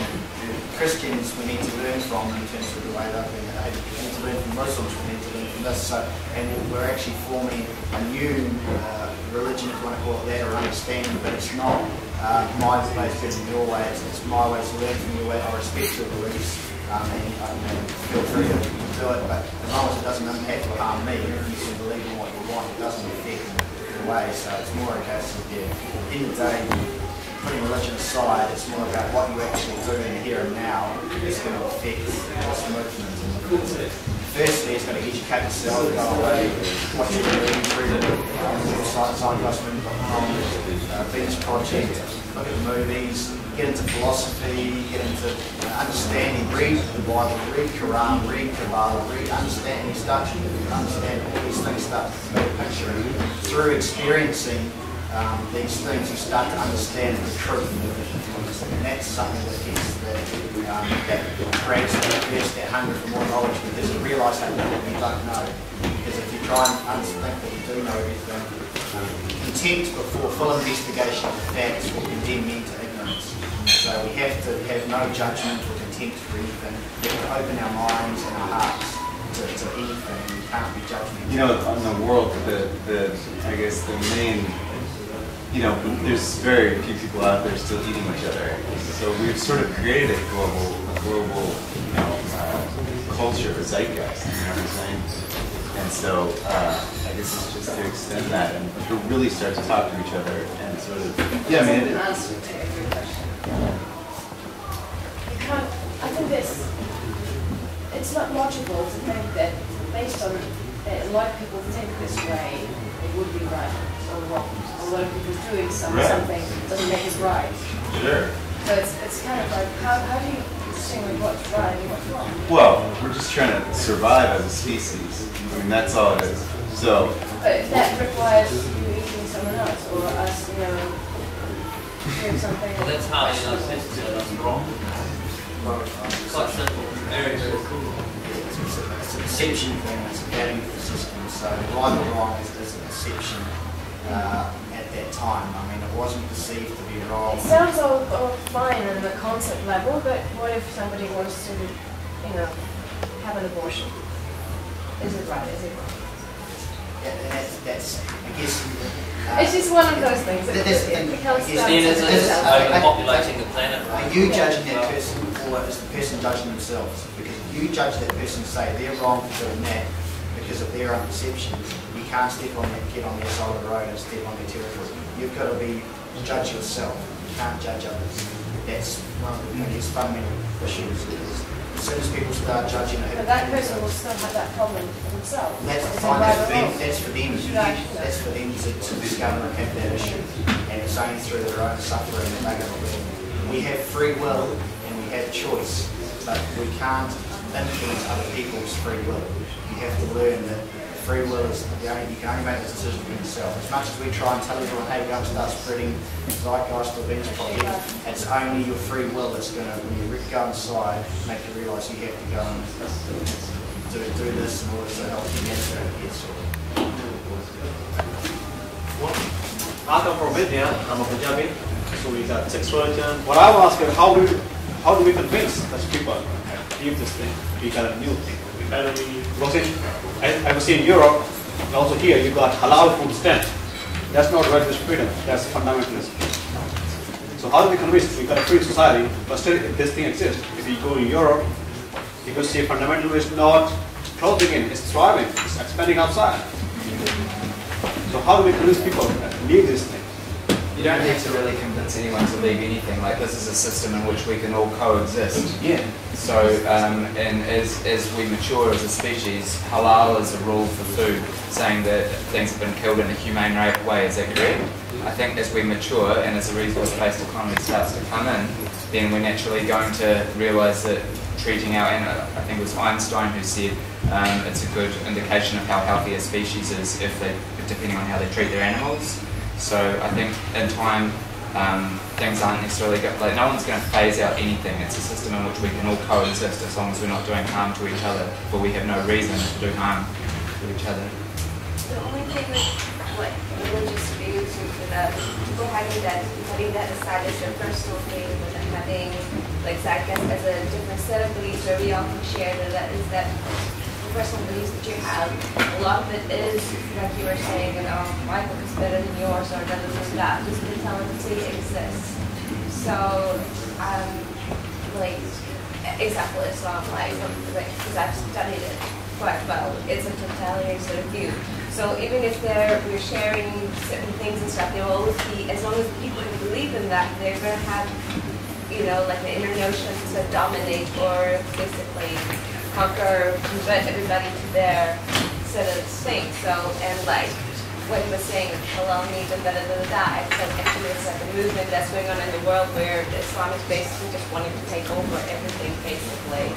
So, I mean, how you can defend yourself from that, because a lot of people are so, you know, like, oh, we all can do whatever we want, and It's like, it's all happening under your nose, but you don't see it. Your generosity is letting the basically, you know, getting this people can thrive into our society, and later on, if they have the higher power or whatever, you know, what will happen? It's just one of those things. Do you honestly believe that human beings are evolving into a better form of ourselves? Like, do you see that happening in history from today? Is there a positive movement that people have become better in like moral or ethical or? I'd like to believe that kind of stuff. No, exactly, because I mean, the other thing is, as cavemen, we were abundant and we could eat the things we needed to. Then we had agriculture and that kind of thing. We could slack less, not have to do as much work, which meant we could do other things. And then we got to an industrial age where we actually thought, like, an industrial age we're going to free ourselves and not have to work. And then we got to the next stage and more technology, and then we're thinking, okay, things are going to speed up, we're going to have to do less work. What we've done is create more and more work for ourselves, it's got faster and faster, more issues. And we haven't stepped back and actually looked at, I guess, the fundamental environment or system, or been at a conscious level to actually look and observe that we've just been collective consciousness. It's a pattern, like things only change when they really, really have to. Yeah. And we're basically automating them change. Yeah. It's not like we're evolving like a higher creature. It has previously, but things have changed now that we've got a higher consciousness and understanding and alert behaviour, that collectively, if we spread our understanding, we'd evolve to a different state. Can you really argue that we have higher consciousness? If you can, because to have a higher consciousness, it's the manner in which the technology was created. Say like we were still stuck in a consciousness which was back in the 1920s or not, or the 1800s, but then the technology was still being the same. The world is smaller. I mean, as Einstein, a problem can only be solved, can't be solved at the same level of thinking it's creative. We have to think at a different level. So consciousness, how do you want to term consciousness? It's a level of thinking. So all it is actually. But I do believe that it releases an enormous amount of creative energy if you have time. Sorry. The time is the key. Like yes. If you do have time outside, you're not working full time, doing something meaningless, and that's when we free. And you do free up a lot of energy and a lot of exactly. And that's when you get you take a lady who's in a retail shop, swiping a card and handing out goods. That can be done electronically just to free her up. She understands she can go there and learn. She can then start solving problems, which is effectively all of it. she then painting or discovering technology or whatever, she solves more problems, she releases someone else from their mundane job, and then they release themselves through solving more problems, and you get this kind of momentum. And this is what the reasons. Go back a few hundred years, and there were a lot of people who had this very fun. Were thinking creatively, were they not on the higher consciousness? Yeah, absolutely. We've been on the consciousness the whole time. And then we went down and then we go. Yeah. Well, everything's on an evolving cycle of change. You know, it's called emergence. Everything's emerging. Whether it's human ingenuity, because we're always learning new things. You know, we may say that we have the best laptop today, but next year or the year after it's going to be obsolete. So there's all these new things that humans are going to be developing. No one's going to argue that technology has evolved. Yeah, consciousness. I mean, there were people like Jesus or 2,500 years ago who knew this stuff, but humanity as a whole hadn't evolved enough collectively to relate. And I guess that's what we're trying to do, collectively higher consciousness, not individuals higher consciousness, but a collective higher consciousness that hasn't existed before. Well, that's it. Like what's happening is you're seeing like the Western world has more accessibility to things from the Eastern world with technology like yoga, meditation, astrology, those kinds of things are growing.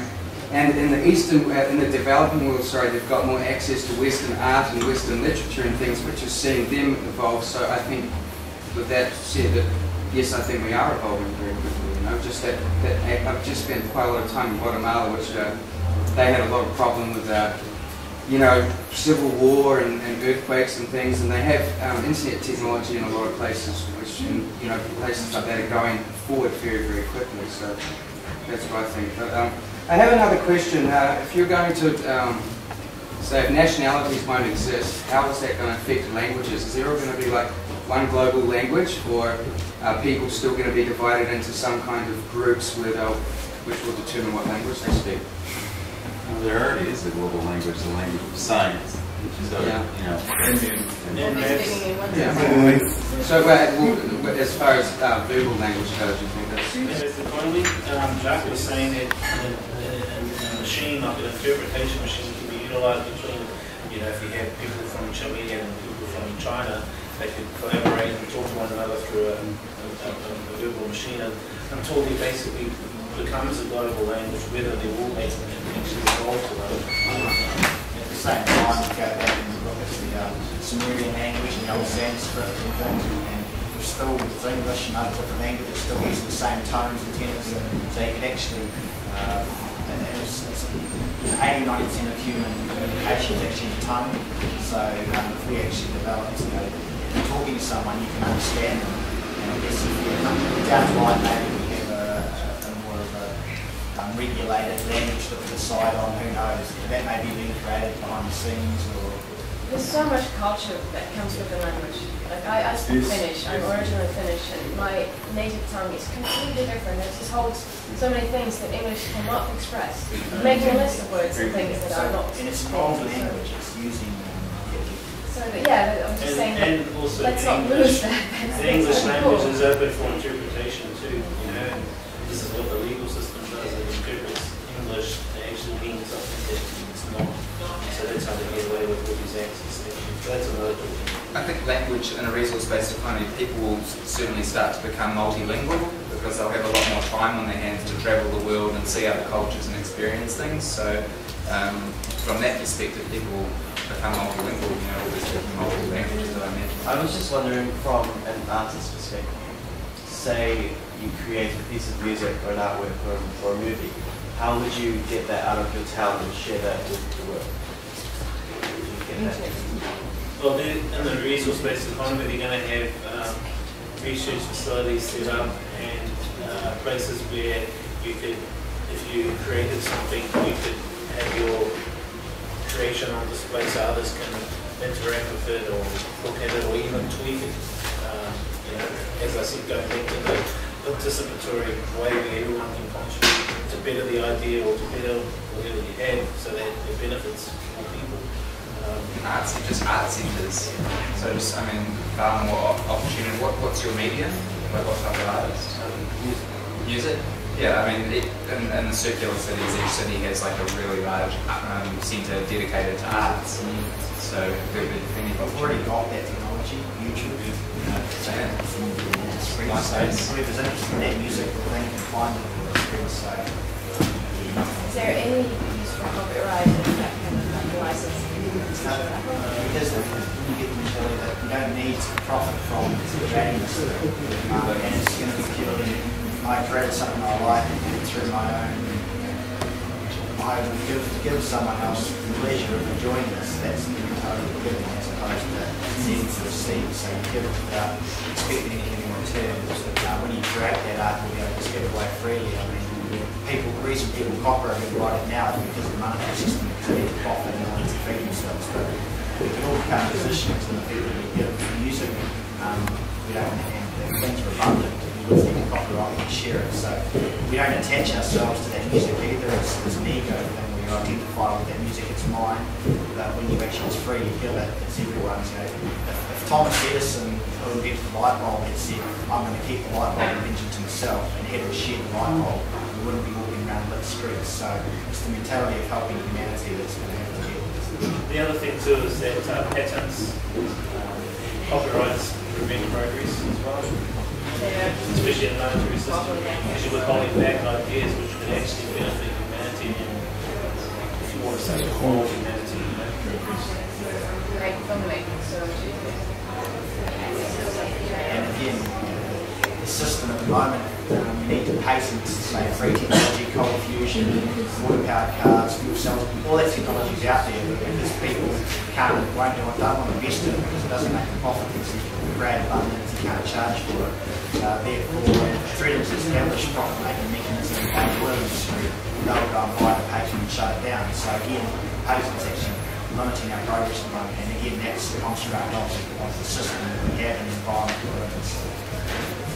What's the opinion on, I mean, I don't believe in a diagnostic statistical manual, but I do believe that some people are born with mental illness. Do you believe that there will be a way to, prevent people from doing crimes and things because of a chemical imbalance? Like, what's the opinion on that? Well, this is, what the resource-based economy will do is look at that human being and find out what are those chemical imbalances and look at research into it to help that human being, to get back that balance so they can be more functional. That human being, when you class them as being born with something, that mental because it may start at prenatal stages, the environment, the mother, who cortisol, stress levels, all that things affecting how that child is being born. So maybe it is just environment, and if you change the environment for abundance, there's no longer stress levels, people aren't born with those illnesses. So those people with illnesses are manifesting the issues in society, and we need to kind of look at these people and say, hey, why are they being created like that? There is something wrong fundamentally with us. So would you mean we'll have to lock someone out? Sorry? Would you ever have to lock someone out? No. Because they're dangerous? Perhaps for their own safety, others' safety, but it would be a case of maybe we develop the world enough. Someone, a retail lady who got taken out of the shop can now research medical science around helping this person. So you can give them an injection of hormone, something that gets them right bang instead of locking them up. It could be quite a quick transition. And it might also be just putting them in a facility where they learn behaviours, how to balance their emotion, watch their consciousness, all those things. The other thing you've got to look at too is that the pharmaceutical industry is totally based on profit, where they treat you, they don't cure you. So in a resource-based economy, we'll have technology to cure people. Yeah, look, I agree with you for 99%, but that 1% I'm kind of a little bit worried about. Look, I hate pharmaceutical companies as much as anybody. Me too. I was thinking that with all the time, then it would be also people spending their time just taking care of these people. It would be a really loving and nurturing environment for them to stay in as well. It wouldn't be the prisons of today. Who would make the decision of who to put them in? And wouldn't that be a sign of power of somebody having to make a decision then? Whether to keep them in. It'll be someone just like now you give food to someone on the street or you take a foster child in. Those people are really out there prepared to volunteer. There's no decision being made. See that shit result in with their own humanitarian. I think science will be more open to solving problems rather than creating problems for profit. So exclusion, because in any society there will be people that don't want to live in a dome, don't want to live in an apartment, want to live in somewhere else. They want to create their own system. For sure they'll rebel, they'll want to keep firearms. How do you deal with that type of thing? I mean, we can conceive a perfect society. America thinks it's a perfect society today, but thought of itself as a perfect society, I mean in 1950, but look at today. And no matter what you do, there are still people who rebel against any system. How can you maintain, in this particular system, social order, whether individuals or units? Let's say 100 people here in this room are artists, and each one of us want to have like a forest of our own to create our own perfect view of society. How do you deal with deviant behavior that evolves? I mean, so there will be people, 2 or 3 people talk together and say, I want to do something else. I want to spray paint the city red or blue and bright yellow, and I don't care about anybody else because that's going to be the perfect world for me. How do you deal with that type of social deviance? Especially in the beginning, because it's all very well to say that, well, you know, children grow up well, but in the beginning. I think these traditions or mentalities will die with those people potentially if they can't educate someone else. People don't give energy to it, so I mean, yeah, you may have that deviance and rebellion, but again, through experiencing and you're actually seeing other people coexist, think, hey, actually, maybe it's not a bad idea, they'll join that way of doing things. So, yeah, I can appreciate there might be that element of rebellion or whatever, but I don't think, given the environment, I mean, we're saying there's rebellion in an environment where we currently don't have an abundance mentality. Yeah. So you're putting your perception of what currently happens on an abundant mentality, so you can't overlay the two. You're not going to get a similar mindset or environment for those people to exist in that time. I will agree a system could be achieved, but there's fringe behavior there. There's people who want to, like, I want to invent stuff like this before. I want to cook things in a Barbie in a certain way that smokes up the air, and they'll hide from you. And they'll hide these things from society. They'll pollute the environment because they believe, I want to smoke my barbecue this way and make it smell.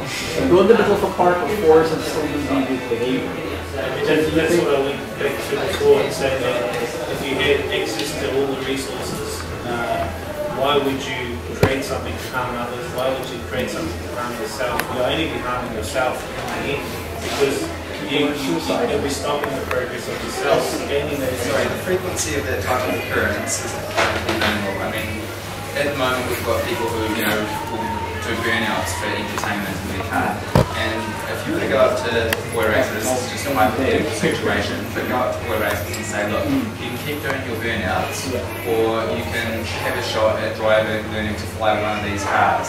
You know, because cars are now flying out, and you will be able to sit in a training course and learn how to fly one of these cars. Which would you prefer? So eventually behaviours will change, and aberrant behaviours like that will be an frequency. And it's like what you were saying about being rebellious and whatever. Look at a little kid who is just yelling for something or whatever, and if you're not giving any attention, then they eventually stop. No, it's not meeting their needs though.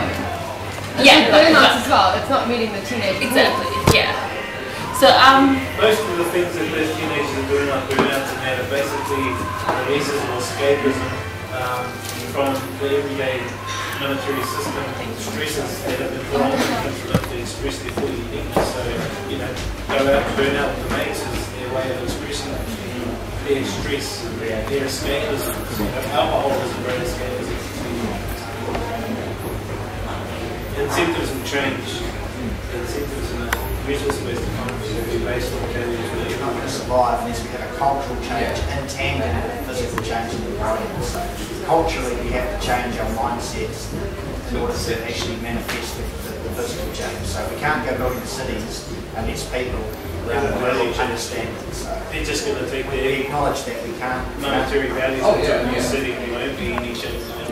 It's a saying that you can take a person out of a ghetto, but you can't take a ghetto out of a prison. So that's the reason why it needs every human being basically basic needs. This is what a resource-based economy. Yeah. Yeah, food, water, those are the basic Everything things comes. that we all have a commonality with. You can't survive without those things. Beyond having our own cultural values and our cultural experiences. Those are just experiences that each individual has, but in essence, what binds us is the basic necessities of life and needs where we can come together. Can I just suggest that we, those of you who have more questions who want to know more about the movement, maybe members raise their hands and then we kind of gravitate towards the back and start supporting the guys who put on the cafe. The drink. Turn up the radio, which is actually the radio. Get into it. Let's go make some angle and There's some DVDs on the side there for Art too.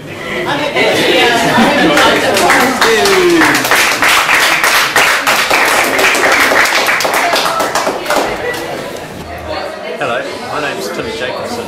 I'm from the New Zealand chapter of the Zeitgeist Movement, and I advocate the Zeitgeist Movement because I think that there is too much unnecessary suffering happening in the world. Unnecessary suffering because of the lack of resources getting to the people who need them, such as food and water, real basic stuff that should reach everybody on the planet, and people aren't getting it because of reasons that are man-made. And that's probably the biggest thing why I advocate the Zeitgeist Movement. Secondly, another reason that I advocate the Zeitgeist Movement is because I would like to have the time to do the things that I wish to do and not have to work a 9-to-5 job. I've got a lot of inspiration and things that I'd love to do, but I can't because I'm stuck with having to work, and that's caused me suffering. Thank you. Hello, my name is Tui Makabe. I like to call myself Tui of the Earth. I'm from the Zeitgeist Movement in New Zealand. And the reason why I advocate the Zeitgeist Movement is because things don't seem fair. There's so much inequality, and your power to purchase stuff defines your freedom, which I don't think is fair. And I don't like to see other people that don't have the same as what I do, just based on how much money they can earn. And all the things that we're told and how money works is just not right. If you look into it and see how bad we're being fooled. So the reason why I advocate it is for more freedom for people. Because we're one organism, one human race, and we all need to work together. An organism, and all with itself is doomed to fail. Hi, I'm Scott Gordon from the New Zealand Zeitgeist Movement in Auckland, and why I advocate the Zeitgeist Movement is because I think we've been given a brilliant opportunity by collective humanity to evolve. We've got lots of ideas, technology out there, we're building on each other's kind of ideas, but we're now at a stage where we, through our suffering, through our own neglect and being denatured from the earth, we've actually been able to recognise that we are causing these problems and we can solve them. If we take action within ourselves to educate ourselves, to understand the problems, look at the ancient philosophy, the ancient wisdom is there, also looking at the current problems in society, through pollution, through hunger, through war, we're realising that something's got to change, and I think we keep doing these things and history keeps repeating itself. And the definition of insanity is when you keep doing something, keep repeating the action, expecting a different result. And at the moment, we keep on repeating these actions. We keep on having the same issues. We've got the monetary system, which just keep on expounding the problem. And we need to learn from this in order to evolve to a new kind of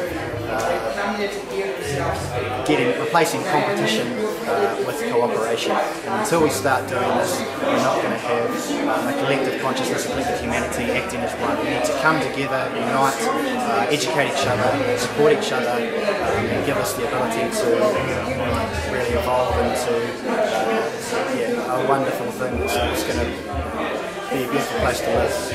Thank you.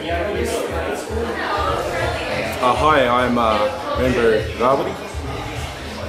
I'm from the Zeitgeist Movement, Waikato chapter, and why I advocate the Zeitgeist Movement is because I see a lot of power in the Venus Project, and the power is around creating social action for cultural change. I believe in a better humanity. I believe that for us to reach that process, we need to come together to care about each other in a more sustainable way. The current structures only adhere to policies and processes as opposed to dealing with the humanity of our people. And those structures and those processes are having a detrimental impact not only on our people but our environment. I see right now what's happened all around the world in terms of the tsunamis, the earthquakes that have happened. We've had things like that happen here in New Zealand and Christchurch. We've had a couple of hundred people die. Just recently, things that have happened in Japan. Now, I kind of see things this way. If I was to take some of the blood out of my body, I would faint and I would die. If I didn't get iron or vegetables or minerals in my diet, I could get sick very easy. Now I take that concept and I put it on the world, and I know that corporations have been drilling for oil over 100 years. I consider that to be the lifeblood of the earth. They've been taking minerals and utilizing them for their own benefits. It's only feeding the people at the very top of the food chain to the detriment of the rest of the planet. I want to see a better humanity for tomorrow. I want to be in a world that people cares about each other. I want to grow up in an environment that is more loving. And that is the environment that I would like to pass to the future generations. I believe that this is possible if we unite together as one.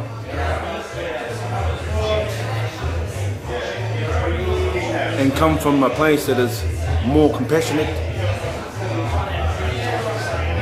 and is more willing to do better for our fellow man, fellow woman.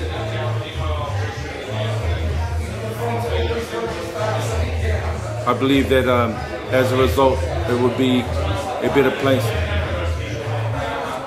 That all the structures are equal